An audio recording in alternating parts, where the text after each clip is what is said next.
What was the Vickers machine gun? The Vickers machine gun was the revolutionary killing machine of World War I. Used on land and in air, the Vickers machine gun was able to chop down the opposition like a hot knife through butter.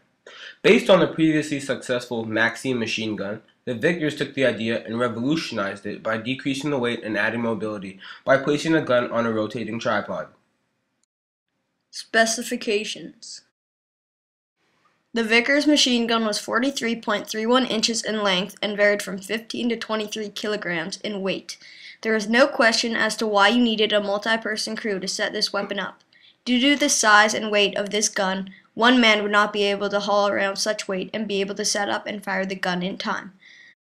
During the war, the Vickers machine gun required a 6 to 8 man team to set up the gun, one to fire, one to feed the ammunition, another to help handle the ammunition and get it to the one feeding the ammunition, and the others were reservists and helped carry and set up the weapon.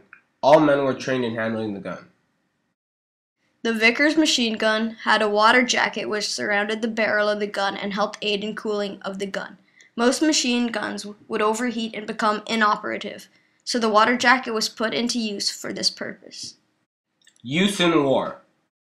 The Vickers machine gun was made for the British by Vickers Limited and used in the British Army from 1912 to 1968. This weapon played a key role on land and in air. On land, the Vickers machine gun was a game changer by forcing enemies to dig trenches and stay below ground or face death out in battle. With the ability to fire 400 to 600 rounds a minute, the Vickers machine gun helped gain ground effectively. In battle, water was needed to fill the water jacket to keep the machine gun cool. If no water was available, soldiers would urinate in the water jacket to keep it cool.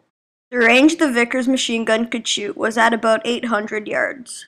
The gun's tripod also gave it a lot more accuracy by keeping the gun steady. These two things, accuracy and range, are two key components as to why the Vickers machine gun had such great success that it did. In air, the Vickers machine gun became the standard gun on the aircrafts of the British and French Army. The Vickers machine gun had a closed bullet firing cycle which made it easier to synchronize with the movements of the aircraft's propellers. The Sopwith Camel and Spad 13 were two famous aircrafts that used the Vickers machine gun. Cooling the gun was problematic in air. The water jacket was too heavy, so in order to cool the gun, several sets of louvered slots were cut into the barrel jacket, which helped aid the cooling. How Canada was involved. Although Canada did not have an army at the time, soldiers fought in Britain's army. Some of these soldiers, on land and in air, came into contact with the Vickers machine gun.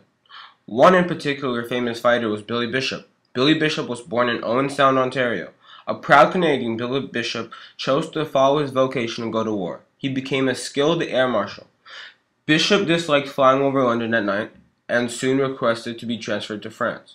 The plane Billy Bishop flew was the Nieuport 17, which used the Lewis machine gun, but later in French service was replaced by a synchronized Vickers machine gun.